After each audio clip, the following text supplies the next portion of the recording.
Hey guys, gather round. Today we're discussing one way to avoid spiritual deception, which is really important in these crazy days that we're living in. So, deception is one of those themes that's really important to keep in mind in your spiritual life. Like, remember in high school when you'd be assigned a novel and the teacher would be like, while you read, I want you to pay attention to the way the author uses a water motif. Well, in that same way, deception is one of those bigger themes we should just be aware of and think about from time to time because it's dangerous and it's easy to fall into. So let's start with a working definition of deception. So I was taught that deception simply means when you think wrong is right and or when you think right is wrong. It's really that simple. So here's why it's so important. So I don't know how many people would willfully and knowingly choose evil if they could clearly see the difference without any bias or confusion whatsoever. I mean, don't get me wrong, I do think there are people who would choose evil even if they weren't deceived, but that's called rebellion. Like, think about how Lucifer saw God perfectly in heaven and he still chose to rebel against him. But I'm also sure there's a pretty big group of people who truly in their hearts want to do the right thing and want to be moral, upright people, but in some area or another, they're actually aligned with something sinful simply because they're deceived, not because they actually are trying to do wrong. So a good example of this is Eve. So Eve chose what was wrong over what was right, not because she had no desire to do right, but because she was deceived into thinking that wrong was right. So you guys know the story, maybe. So Eve knew that God said, you must not eat from the forbidden tree or you'll die. But the serpent came along and twisted it, and the serpent was like, no, you won't die. You'll be like God, and you'll know the difference between good and evil. So after Eve heard the serpent's version of things, what she formerly thought was bad became good in her eyes. Like, in fact, the Bible literally says that she saw that the fruit was pleasing to the eye and good for food. So she went from thinking it was bad to beneficial. Because how many of you know that sin comes with benefits? So in her case, deception was her downfall. See, rebellion takes guts. Like, it takes a certain amount of boldness to just be like, nah to God, or to say, I don't want to be a person who does good. But deception is like the sugar that makes the medicine go down. It makes us feel more comfortable in saying no to God because it tells us that we're actually not saying no to God. Like, no, this bad thing over here that God told us not to do, it's actually good. So deception changes God's boundaries about things while still preserving the illusion that we're on the side of what's right, which is what makes it so easy to choose wrong. It's like painting a happy face on a monster and then being like, see, it's just a friendly clown. So deception can be easy to fall into because it's the thing that makes our bad stuff palatable. So, okay, I think we painted the picture of what deception is and why it can be spiritually detrimental. So, essentially we just want to be on guard against deception so that we don't become tricked into taking the wrong path when we actually want to take the right path. I should also take a moment to clarify that we're talking about God's truth and not people's pet issues or personal interpretations that they try to force on you to see the same way that they do. Like, that's not the same thing as deception, and it's also not the topic of today's video. So we don't want to be deceived, and at the same time, we don't want to walk around constantly second guessing ourselves all the time either. We've been given the Holy Spirit, and Jesus, even says, my sheep know my voice, and a stranger they will not follow. So now the question becomes, how can a believer reasonably guard him or herself against being deceived? There is more than one answer to that, but today I just want to talk about one of those answers, and that is to keep the first thing first. So let me break that down. Do you guys remember the story of Job? It's kind of like a downer story, but Satan attacks a God-fearing man named Job, causing him to lose his property, children, and his health. And when those things first start happening, Job is devastated, of course.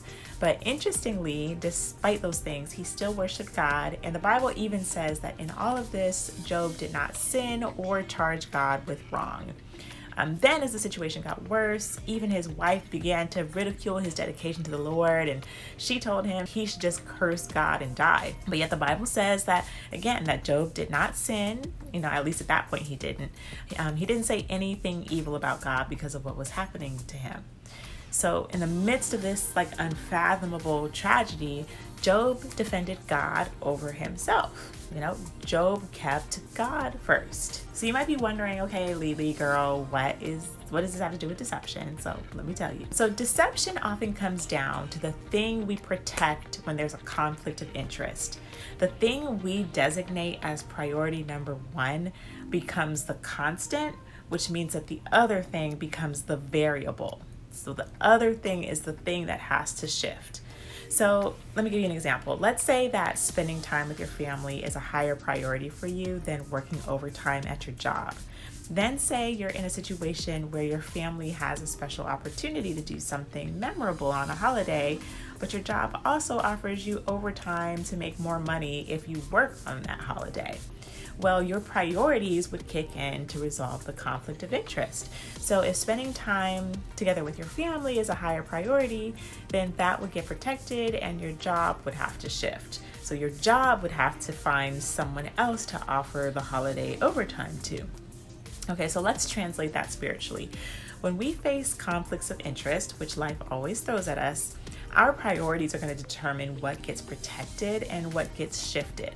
So this is where it becomes very important that God is first over everything if he truly is Lord in our life. There's a reason why you shall have no other gods before me was the first commandment. Because in a conflict of interest situation, if God and his word are not first, then that means there's a potential for those to be the things that shift. So let's say we have a lot of insecurity around being corrected and we need to be right at all costs. So then that means that for us, being right is number one and God's word falls somewhere underneath that. And then as soon as God's word comes into conflict with our pre-existing stance on something, then our priority will make us protect our opinion and shift God's.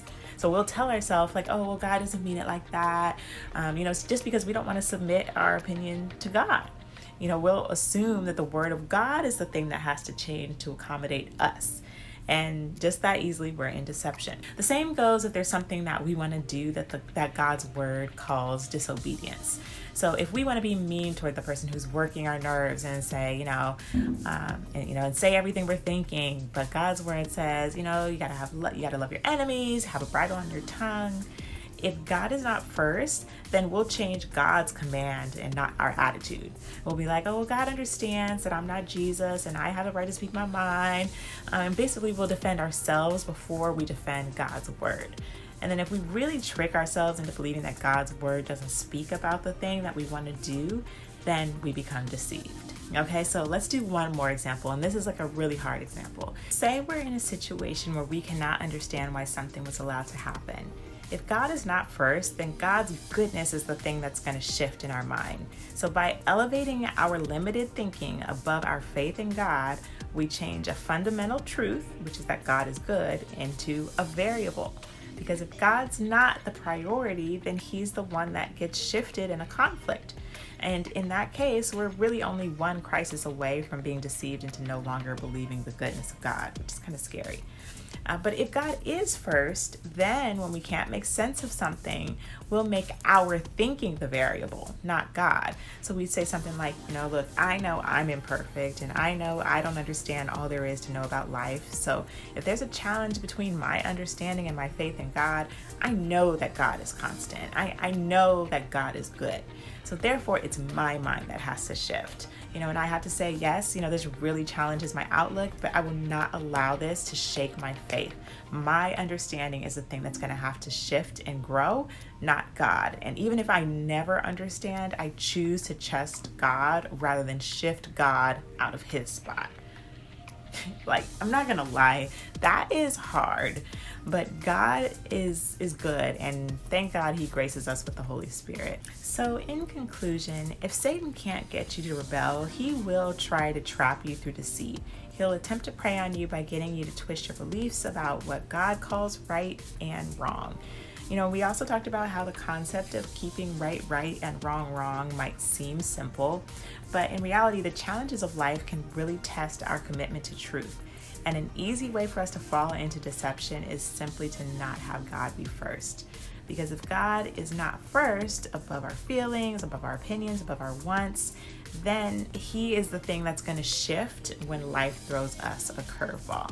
And anytime we make the truth of God shift to accommodate something lesser than Him, we become deceived. All right, guys, I know today's topic is like a somber video a little bit, but honestly, it's more important for us to be reminded of hard truths sometimes than to just be made to feel good 24/7, yet be like in a spiritually dark place.